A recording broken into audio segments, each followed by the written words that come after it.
because this select committee many times in her capacity as chair, and when she was on the committee when the right honourable lady on the front bench was chair of the committee, about COVID impacts on asylum specifically. Now, she's also asked about payments. We don't speak about operational costs right now, for a range of reasons.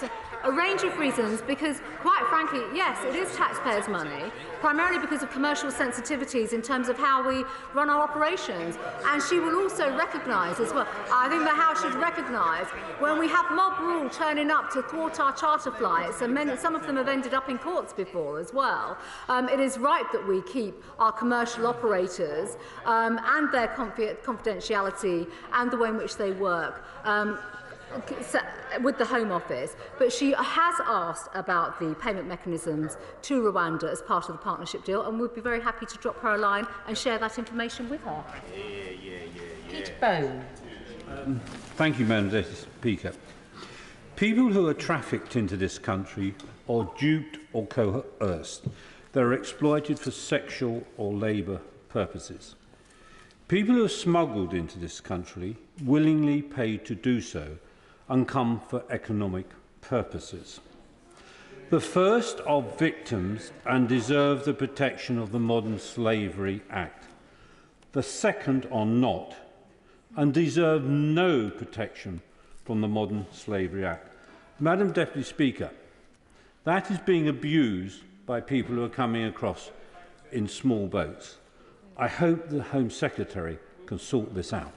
Well, Madam Deputy Speaker, if I may, I'd actually like to thank my honourable friend for his work on this issue. He's a very committed and passionate advocate, and also for the way in which he's actually worked with us in the Home Office on many of these challenging issues. There is a difference between trafficking and smuggling, and he himself is very aware of some of the issues that have been materially rising over a number of years, in fact, which thwart the removal and deportations, not just to people that come to our country illegally, but also foreign national offenders as well.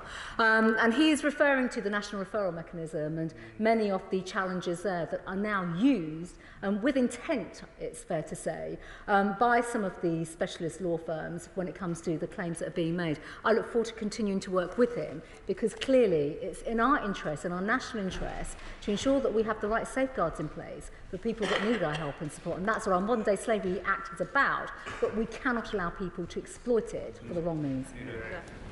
As Carmichael.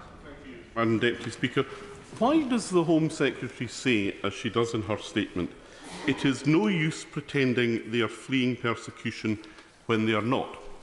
The Home Secretary will be aware that Home Office figures tell us that 98% of those who make the Channel crossing claim asylum. The same Home Office figures tell us that 64% of asylum applications are granted at first instance, and that rises to almost 80% after appeal. So there are only three options here. Either the Home Secretary, in demonising these people, is making an incorrect statement, or else the Home Office figures are incorrect, or else the Home Office is granting asylum applications to people who are not fleeing persecution. Which is it? Deputy Speaker, if I may, there's a fourth option, which, if I may, to the right honourable gentleman, say that he is wrong on all counts, because it is a fact, Madam Deputy Speaker, that the individuals coming over the Channel are coming from a safe country, which is France. And with that, of course, well, he will be aware. He will be aware through the debates that we've had in this House on our Act of Parliament, National Anti-Borders Bill, the changes that are being made to immigration courts and tribunals to stop the repeated claims that go through the courts, to actually speed up processes and actually bring the scrutiny that's needed to stop claim after claim. We've just spoken about the exploitation of our system that we have to stop. That is effectively part of the measures and the changes that this government are determined to bring in, as well as, Madam Deputy Speaker, the long-term reform of our asylum system, which he and his party and the benches opposite voted against. Kevin Hollinrake. Mr. Speaker, in the absence of any practical workable policies on this from the opposition, I absolutely support her policy on Rwanda. I also support her policy on the establishment of reception centres in the UK, rather than asylum seekers being housed in hotels. But does she agree those reception centres have to be in the right location so they don't present an unfair or undue burden on any one community, including the 600 people who live in Linton-on-Ouse who are expecting an intake of up to 1,500 young single men right in the centre of that village? Does she agree that policy should be reconsidered? Hey, Madam Deputy Speaker, and can I just give my thanks to the Honourable Gentleman, because we've been discussing this for some time and working together on this, and it's incredibly important, particularly on behalf of his constituents. And he has raised, with great candour, some of the challenges that he feels his constituents will face. And Madam Deputy Speaker, with that, I have committed to work with the Honourable Gentleman, because reception centres are the right way forward. There's no doubt about that. So much so, Madam Deputy Speaker, I think the House will be interested to know that the European Commission has actually been paying for EU member states to build reception centres. And with that, of course, up to €500 million, even more than that. But with that, of course, Madam Deputy Speaker, we have to have the right provisions and the right facilities within these reception centres, and that is exactly what we are working to achieve. Chiomora. Thank you, Madam Deputy Speaker. Last week, I finally received a response to an immigration query that my office sent last August.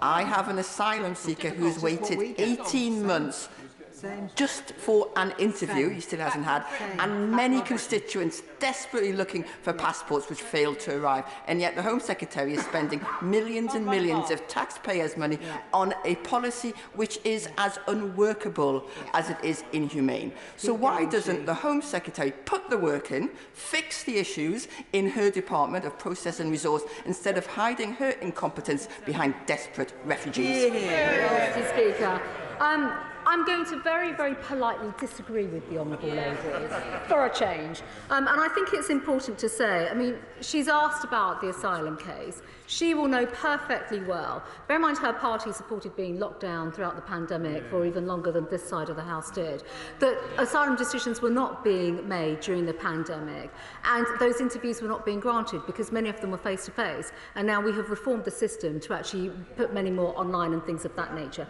That is the nature of the pandemic, and we are building upon that work, and she will know that. And it's a shame she voted against asylum reforms, the new plan for immigration.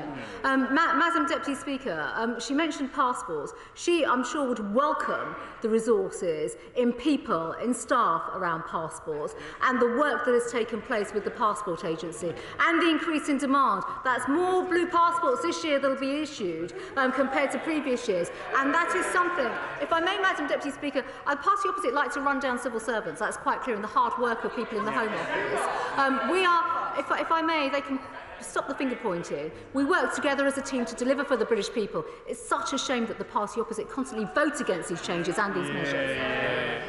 Dr. Andrew Morrison. In the early 1950s, notably with the involvement of British lawyers, for very good reason. But does she agree with me that last night's decision undermined the original purpose of the convention by the court, and that the court stands a very real risk of losing the confidence of the British people as it seeks to undermine our domestic legal structures? If I may, my honourable friend makes a very, very strong and important point. And in fact, as I've touched on already, from the High Court to the Supreme Court and the Court of Appeal, our policy, and there will be more legal action, we know this, our policy has not been found to be unlawful. There are very, very strong submissions based upon the evidence, actually the work that's taken place in country in Rwanda, on the efficacy not just of the policy but the delivery of the policy in country. That is absolutely right. I think the public will be surprised, there's no doubt about that. But Madam Deputy Speaker, I think it's important to be cautious right now because of legal proceedings, just to finally say that we clearly are in touch with the European Court of Human Rights, because we do want to get their judgment, their decision in writing, which we have not had yet. And as I said earlier on, it is concerning when the British courts have been so public in terms of providing their summary and their positions, that last night was very opaque in decision-making. Clive Effort. Madam Deputy Speaker. Yesterday, 444 people made the dangerous crossing in small boats, which suggests that the deterrent effect of this policy is not getting through. That's the highest number in 2 months since 681 crossed the day after she announced this policy. Doesn't that suggest that this is not the time for her to be cutting the National Crime Agency? Don't we need a bit of joined-up thinking here about dealing with this situation and dealing with the illegal traffickers? Gentlemen, this is also not the time to sit on our hands and do nothing. And this government is determined to address these issues and work with all our agencies, intelligence agencies, crime agencies and law enforcement agencies to go after the people smugglers, which quite frankly, Madam Deputy Speaker, seems to be a policy the party opposite does not support. Sir Desmond Swain. Notwithstanding the niceties of this particular judgment, we are going to have to grasp the nettle and extend the principle of taking back control to the convention, aren't we? My right honourable friend is trying to tempt me. Will know full-heartedly my own views on taking back control, but also on the need for controlled migration, Madam Deputy Speaker, which is at the heart of the work that this government is bringing forward. And with that, of course, building upon our Brexit opportunities, which quite frankly, Madam Deputy Speaker, as we keep on learning day in, day out, the party opposite want to completely destroy and take us back into the EU. Caroline Lucas. Thank you very much, Madam Deputy Speaker. The Home Secretary has the gall to talk about a moral response to this situation. The moral response would be to provide safe and legal routes for those people who are exercising their legal right to seek asylum. You know, this government doesn't even have a basic monitoring and safety process in place for this ugly policy. The monitoring committee promised in their memorandum of understanding with Rwanda still isn't going to be set up for several months. She's not even exercising the most basic care. Is that because she knows full well that if she did, then no decent committee or procedure would ever agree to trade refugees in this despicable way? If I may, Madam Deputy Speaker, I do actually just want to come back to the grotesque mischaracterisation, of the country in question, Rwanda, and I think, you know, it is a shame and a stain, actually, in terms of, and she may actually like to read the country report and the work that has been done in country, and also in terms of the monitoring committee. That work is actually taking place, and we have had officials in country for weeks and weeks, in the 2 months, not several months, in the 2 months that we've made this announcement. Kelly Tolhurst. Thank you, Madam Deputy Speaker. And could I commend my right honourable friend for her determination to find solutions to a very real problem that our shores are facing, and trying to break that model of people smugglers taking advantage of incredibly vulnerable people. And today I have heard the same old story from Labour, no solutions, not standing up for Britain, and definitely not thinking about what my constituents want. Can my right honourable friend assure me and my constituents that she will continue in her determination to find those solutions to resolve this awful crimes that are happening on our coast? Madam Deputy Speaker, and if I may, I would like to just thank my honourable friend for her comments, and if I may say so, as a fellow Kent MP as well, with my colleague from Dover, I know exactly how her constituents, how strongly they feel about this, and also the impact on constituencies in Kent, which sometimes I think members of the party opposite seem to forget about. She's asked me about our determination. Our resolution is strong, Madam Deputy Speaker. We will continue to carry on, not just with our work, but our commitment to break up the people smuggling gangs. And if I could just finally conclude, Madam Deputy Speaker, it is a real shame, but I think it is just worth leaving the House with this point right now, that over the weekend we have seen mob rule, including actually council members, councillors in London from the party opposite, engage in mob rule to stop people from being removed and actually having the chance to be removed from our country, and having immigration enforcement take action against those with no legal basis to be in our country. We are determined, Madam Deputy Speaker, to do the right thing, despite the synthetic outrage that we get from many members opposite, and also, quite frankly, some of the appalling protests that we have seen involving some of the political activism from the party opposite. Andy Slaughter. Thank you very much, Mr. Speaker. As Home Secretary, she has a responsibility to uphold the rule of law. She can't only approve courts when they make decisions in her favour. So will she take this opportunity to affirm her support for the whole of the justice system, including the European Court of Human Rights and our membership of the European Convention? Because all we've heard from her today is smears and mudslinging directed at lawyers, courts and judges. Speaker, I'd like to put the honourable gentleman's comments into some context. There has been. I'm speaking to the honourable member directly to the chair right now, if I may, Madam Deputy Speaker, and he may want to calm down in terms of his synthetic outrage. There has not been a single slur. Madam Deputy Speaker, there has not been a single slur from myself to our judges or our courts. I've spoken about the processes of the courts, and it's right that we do that. And I think, secondly, Madam Deputy Speaker, as I think, if I may, you've heard me say already, there are legal processes taking place right now, and it's right that we wait.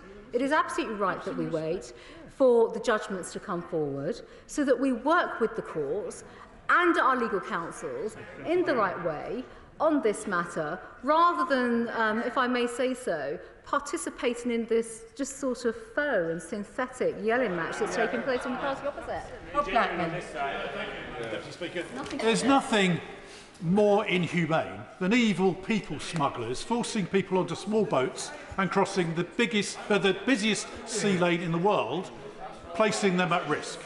There is also, I would suggest to the Home Secretary, also it's inhumane to keep people waiting for months and months for a decision.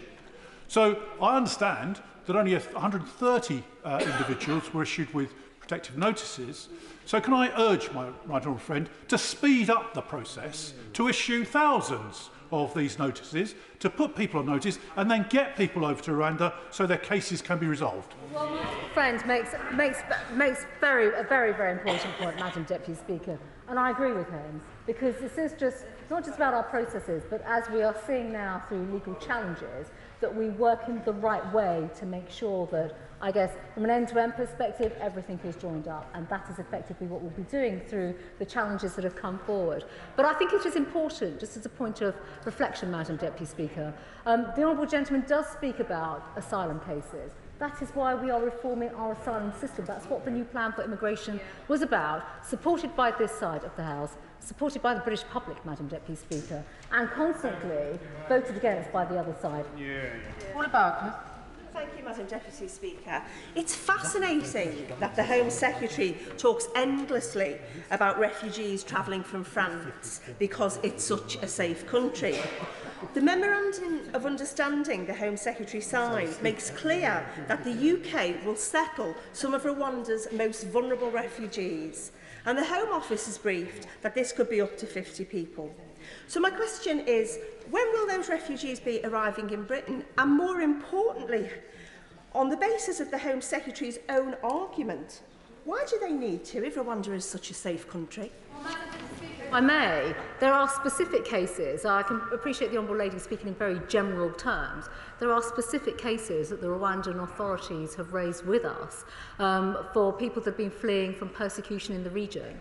And as we've said, we're always a welcoming country. We look at those that need our help and support, and that is something that the Rwandan government themselves, because of the political situation in the region, there's a difference there, where they have asked us to work with them around specific cases, and we will actually do that because that is the right thing to do.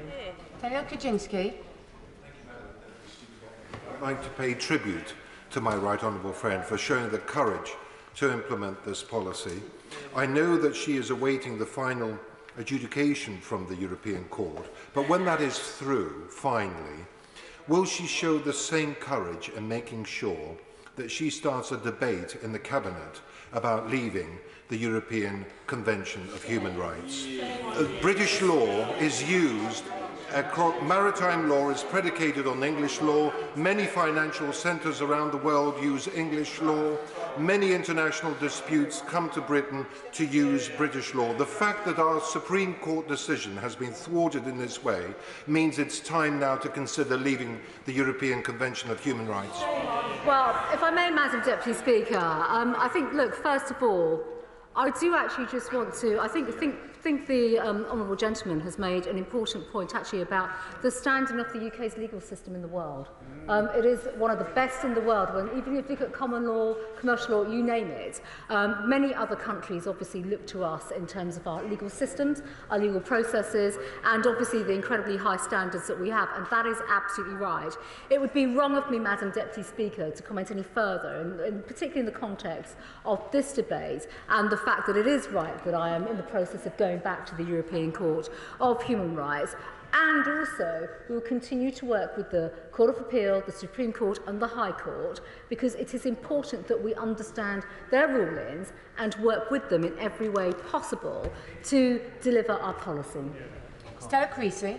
Thank you, Madam Deputy Speaker. To hear the Home Secretary talk, you'd think that the European Court of Human Rights wasn't part of this country's legal processes. And the reason it is, and it's a very good libertarian reason, is, as one of its founders said, is that the European Court will be set up so that cases of the violations of the rights of our own body of 12 nations might be brought for judgment in the civilised world.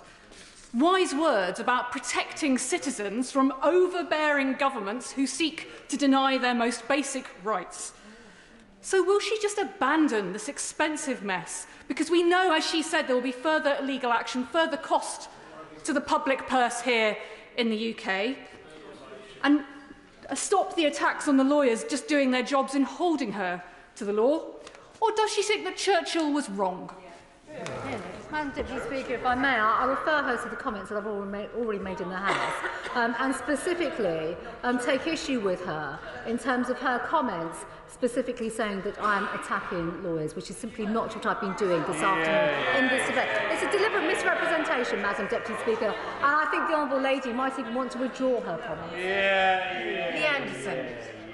Madam Deputy Speaker, now then, just when you think this place can't get any dafter, you turn up and listen to that rubbish they're coming out with today. But is the Home Secretary aware of the sniggering and smugness and delight shown by the out-of-touch opposition benches over the cancelled Rwanda flight? And can she please advise me, I need some travel advice, I'm going away this summer, is France a safe country to go to? Well, Madam Deputy Speaker, I think, if I may, I think for the benefit of probably the British people, actually, the public, I have here just 4 pages of a list of members opposite that's exactly making that point, with glee, basically, wanting the policy to fail, condemning it, saying all sorts of things, basically, without coming up with alternative solutions. My honourable friend is absolutely right when it comes to France as a safe country. And Madam Deputy Speaker, this is a fundamental principle in terms of working with our colleagues more broadly. More broadly, if you've already had your chance to speak, importantly, that these are safe countries and there are people that are effectively picking the UK to come to. That is something that we have to stop by going after the people smugglers and breaking up their business model. Jerry Corbyn.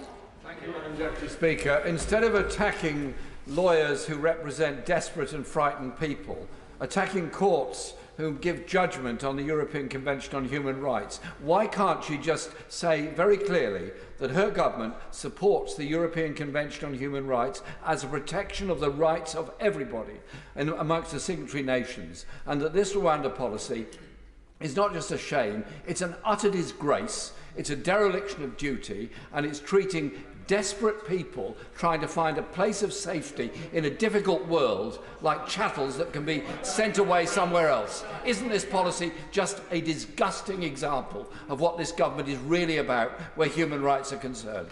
Hey, Madam Deputy Speaker, just if I may, with due respect to the right honourable gentleman, we do disagree on many aspects, and in fact we've had debates previously in the House on various issues where we've disagreed on, and he's consistent, if I may say so, he's absolutely consistent in his approach. I do disagree with what he has said about our policy, and in light of the fact that we are currently going back to the courts, which is the right thing to do to get their judgments, I'm not going to comment any further on the European Court and their work, because I'm in the process of getting that judgment, and that is the right thing to do. Thank you very much.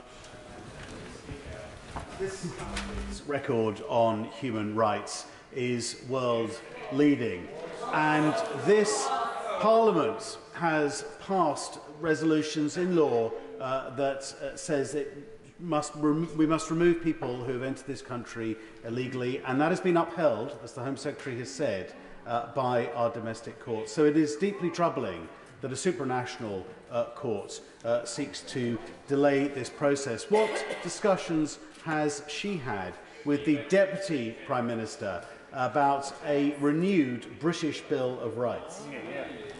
Well, my honourable friend has consistently made some excellent points and comments about removals policies in the past, and I think it's just worth reminding the House, Madam Deputy Speaker, that it's Acts of Parliament passed in 1999, 2002, 2004, which clearly enabled the government of the day to remove individuals with no basis to be in our country. Removal flights, for example. By the way, those acts were passed under a previous Labour government that they now completely are going against.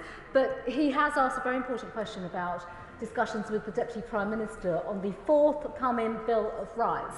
And Madam Deputy Speaker, I can confirm that those discussions are active, work is taking place, and rightly so. And we will continue to deliver, Madam Deputy Speaker, as this whole government has been doing, on our manifesto commitments, because that is indeed where this stems from, and it's right that we do that. We're also, as part of delivering for the British people and delivering on Brexit, that we do change our laws so that our government and our laws are sovereign. Karen Buck.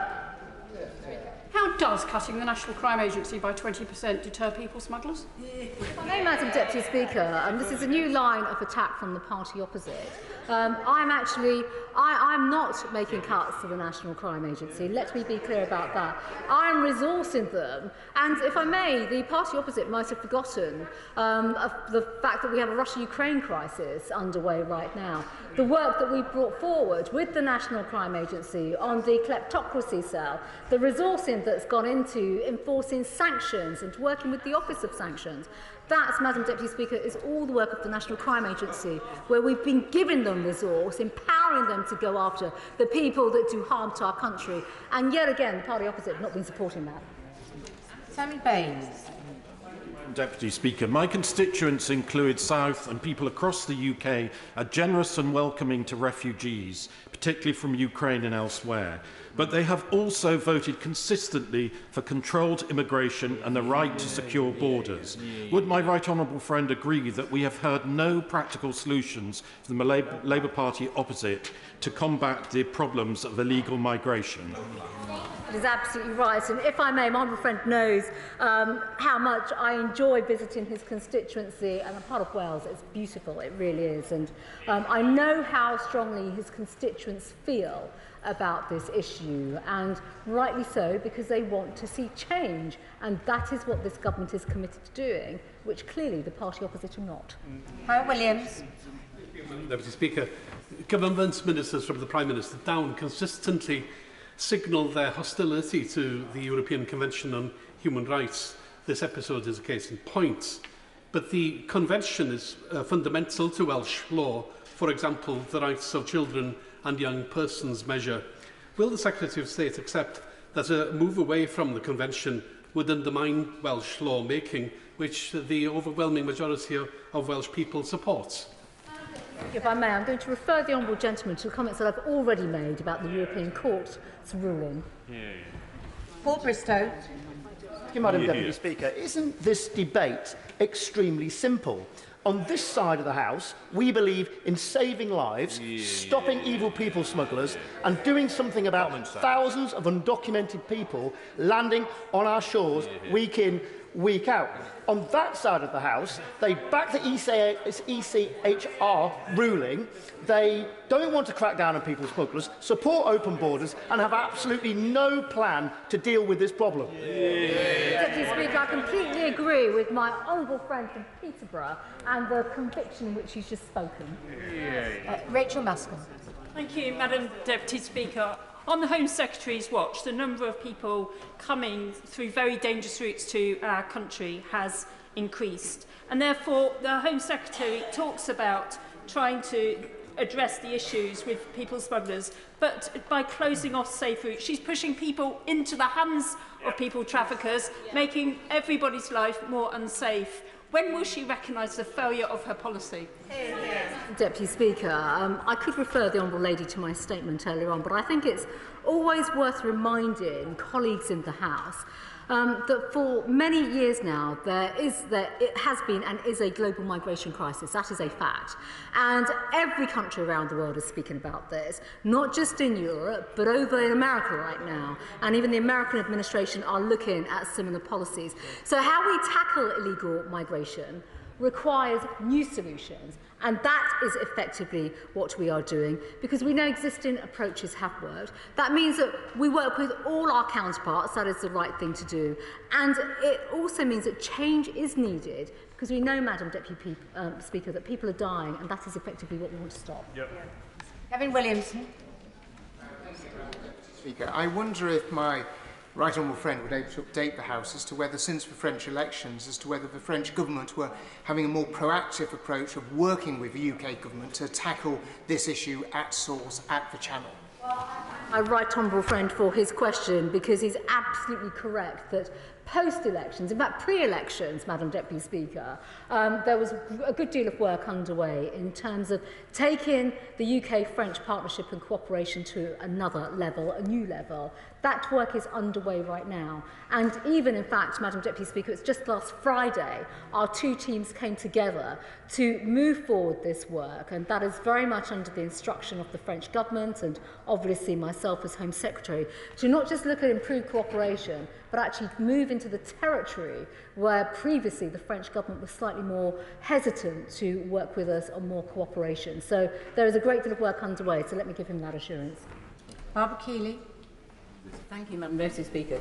Can the Home Secretary confirm that the Home Office itself withdrew people from the flight on Friday and yesterday because it accepted they were victims of torture or trafficking?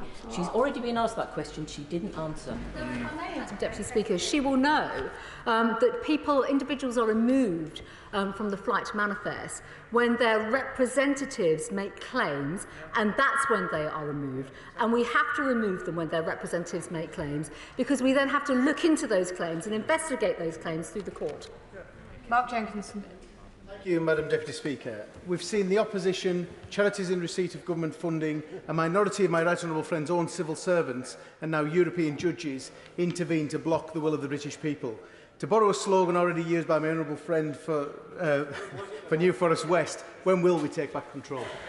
Friends, I think it's fair to say my honourable friend is frustrated by the events that have taken place, and understandably so, because so are the British people. So are the British people, which is why I will continue in our collective will and determination with this policy, but also to bring in the changes. We've just passed the National Anti-Borders Act. There is work that we need to do, and we're just going to get on with the job. Stephen Ferry. Thank you. In terms of myth-busting, there is no requirement in international law for asylum seekers to claim asylum in the first country. And indeed, there are many legitimate reasons why people may choose to come to the UK. And I'm grateful for the check and balance that we have from the European Court. Now, the Home Secretary has avoided giving a clear commitment to the future of the European Convention on Human Rights. So maybe I could ask the question in a different way. Over the past week, government ministers, in relation to the protocol, have been stressing their newfound undying commitment to all aspects of the Good Friday Agreement. The Convention is hardwired into that agreement. Does she therefore agree it is untouchable? Deputy Speaker, if I may, because of the legal proceedings that are taking place and the fact that I am waiting for the court judgment, which is the right thing to do, I'm not going to preempt any remarks or comments around the European Court of Human Rights. Smith. Madam Deputy Speaker, I congratulate my right honourable friend on her statement. She has my full support to carry on with the determination she has shown throughout. But does she share my fear that this is about saving lives and this is about stopping the people smugglers? And the longer those that do seek to keep this in the courts and going about legal acrobatics seriously risk the smugglers preying on more people and potentially more people sadly losing their lives. Absolutely right, Madam Deputy Speaker, which is why the Department has been working overnight to secure the judgment so that we can actually put responses back. It's right that we do this because there is no point dragging these processes out because, quite frankly, people will continue to die and people will continue to be smuggled. And with that, of course, Madam Deputy Speaker, that is why we will continue with our policy of removals and deportations to third countries and safe countries, because that is the right thing to do, because we have to strain every sinew to break up these smuggling gangs. Dr. Rupert Hutt. Thank you, Madam Speaker. The Home Secretary claims that this policy will destroy the business model of the evil people traffickers, which sounds good. But when Israel adopted the identical policy, every single deported asylum seeker attempted to escape from Rwanda, many successfully, straight into the arms of those same people smuggling rings. So, in fact, it fed the model rather than smashing it. So, you know, when is she going to admit that this worked example that we see of where it's been trialled shows us that this policy that's been slammed by royalty, clergy, the lot, is just immoral, expensive and unworkable? Deputy Speaker, and with all due respect to the Honourable Lady as well, I disagree with her profoundly because it is not the same. It is not the same agreement that the country that she mentioned with Rwanda has in place. This is a migration and economic development partnership where we are investing in the people that will be removed to Rwanda, where not only are they housed and taken care of, but have the opportunity to rebuild their lives. That is fundamental to the government of Rwanda and actually their resettlement policies that they have already had successfully in place. So she cannot compare this to another previous policy whatsoever. And it is important that we continue so that we can demonstrate in quarters that this will work in terms of breaking up the people smuggling model, but also show that we can provide new opportunities in safe countries around the world. Young.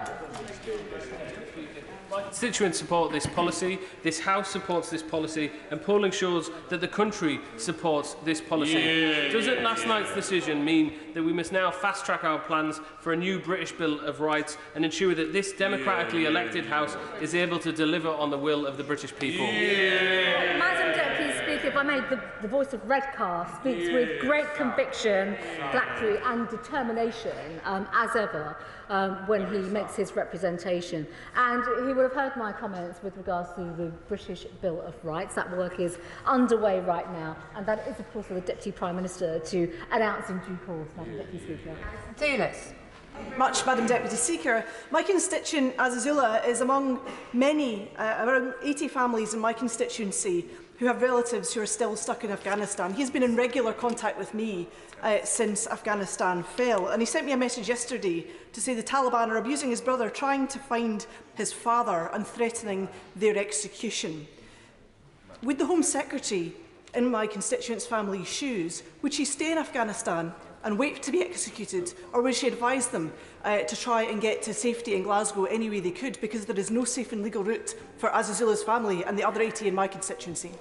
Hey, Madam Deputy Speaker, of course, specifically with Afghanistan, there has been a scheme for people from Afghanistan to come over. So if she's very welcome to share details with the refugee ministers. Well, then I'm happy to get the response for her. If she would like to send me the details, then I will absolutely pick that up. Hayley.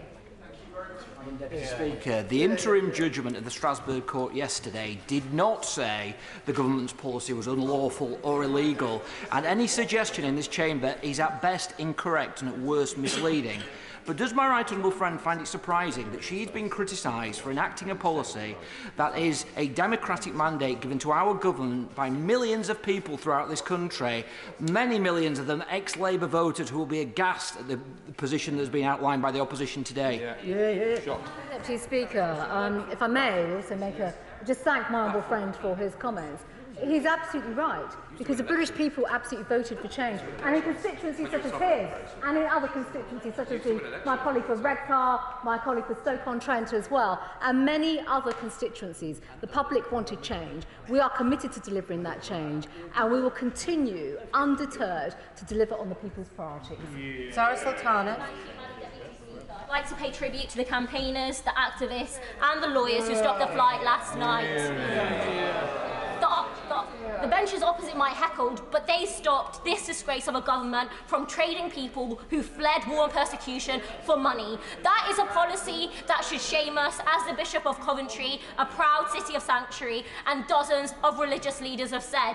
And let's get a few things straight here. It's not about stopping people trafficking, it's about whipping up hate, it's about dividing communities, and it's about distracting us from the failures of this government. Because if the Home Secretary really wanted to help refugees, if she had a single ounce of compassion, she would bin this inhumane policy, and instead she would create safe and legal routes to help refugees live and rebuild their lives in Britain. Will she do that? Speaker, I hope the Honourable Lady, when she calms down, will withdraw her personal slur against me.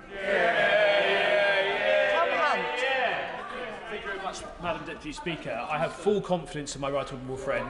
This is going to be attritional. It's going to be attritional, but you'll win out in the end. In terms of cost, there will be a short-term cost of this scheme, but the hope is that it will become a deterrent and over time that cost will fall. Does my right honourable friend agree? But actually, the status quo will end up costing far more because it's an escalating, potentially never-ending problem which could potentially bring our public services to their knees through unprecedented demand. Madam Deputy Speaker, my honourable friend for Ipswich is absolutely right. And of course, he's speaking about the cost of doing nothing, which is something that this government will not do. And it's right that we look at all avenues, all policies, and changes to our laws when necessary to ensure that we do everything, not just to deter people smugglers and breaking up those gangs, but ensuring that people come to our country through the legal routes that we have. Our points-based immigration system, Madam Deputy Speaker, is absolutely an illustration of that, but also through the safe and legal routes that this government has put in place, which quite frankly, the party opposite have never supported and constantly campaign against through their mob rule and the type of protests that we saw at the weekend, which the Honourable Lady on the back benches has been supporting. Florence Ashlomi. Thank you, Madam Deputy Speaker. Seeking asylum is a basic human right, and we should be protecting people fleeing war and persecution. I thank the many constituents in Vauxhall who show that compassion and have written to me about this deeply inhumane policy. Madam Deputy Speaker, I flagged up with the Home Secretary the treatment of LGBT people seeking asylum, and I wrote to the Home Secretary on the 21st of April seeking assurances that the deal which she mentioned has that legal agreement. To date, I haven't received a reply. Can the Home Secretary now assure us that this deal that she has agreed does have that assurances to protect LGBT people? Speaker, I apologise that the Honourable Lady has not had a response, and after the statement I will go and find out what has happened to that. If I recall rightly, the Honourable Lady did raise this on the floor of the House when we last had this debate, and we did discuss human rights and also LGBT rights in Rwanda as well. And if I may, Madam Deputy Speaker, I think I did say back then that Rwanda's own constitution outlaws discrimination. Rwanda does not criminalise or discriminate against sexual orientation in law. And importantly, our policy is cognizant of that and fully compliant in terms of these laws and our own domestic laws.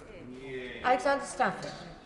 Mr. Speaker, my right honourable friend, the Home Secretary, confirmed that despite this despicable ruling from the Foreign European Court of Justice, that we are committed to relocating illegal immigrants to Rwanda. And when can we look forward to, in Rwanda, wheels down Kigali for the first flight?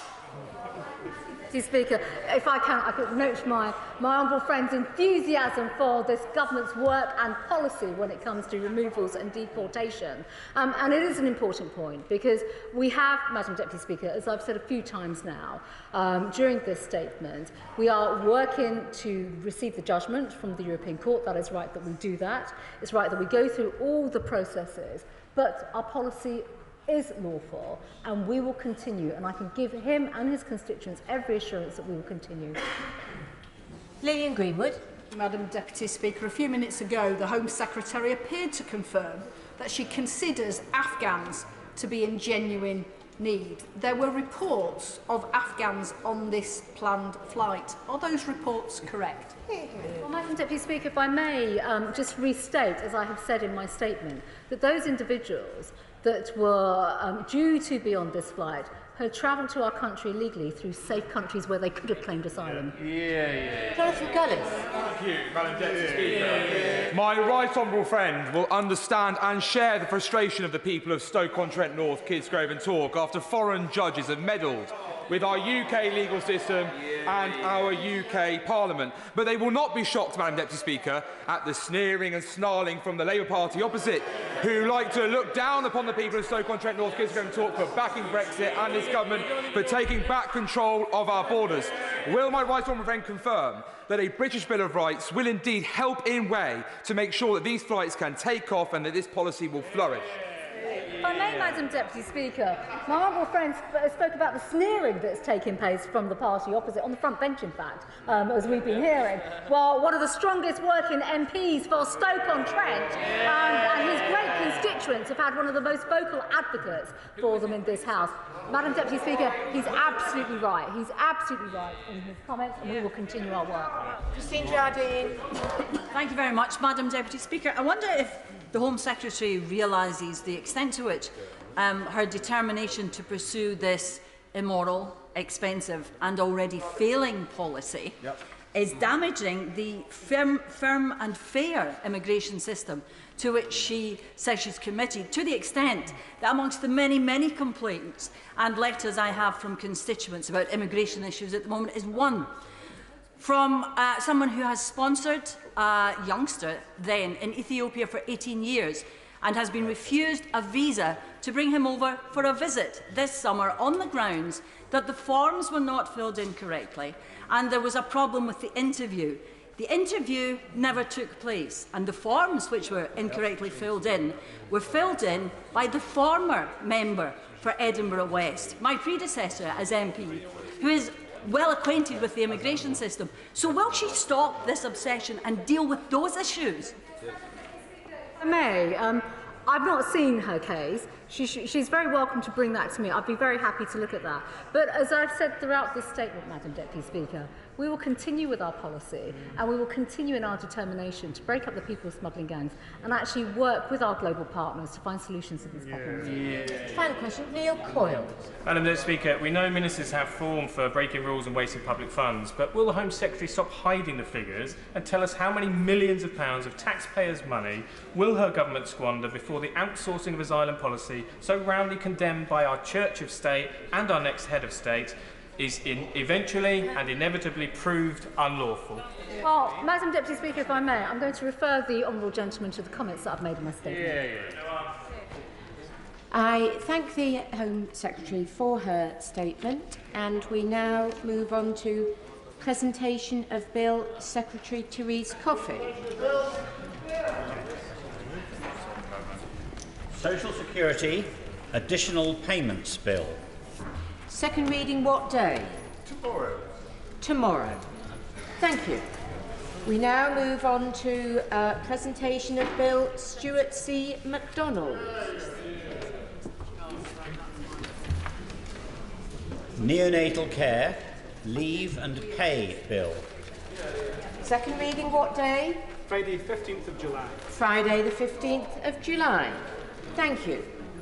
Dan Jarvis.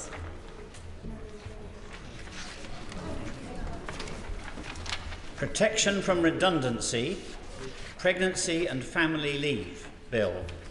Second reading what day?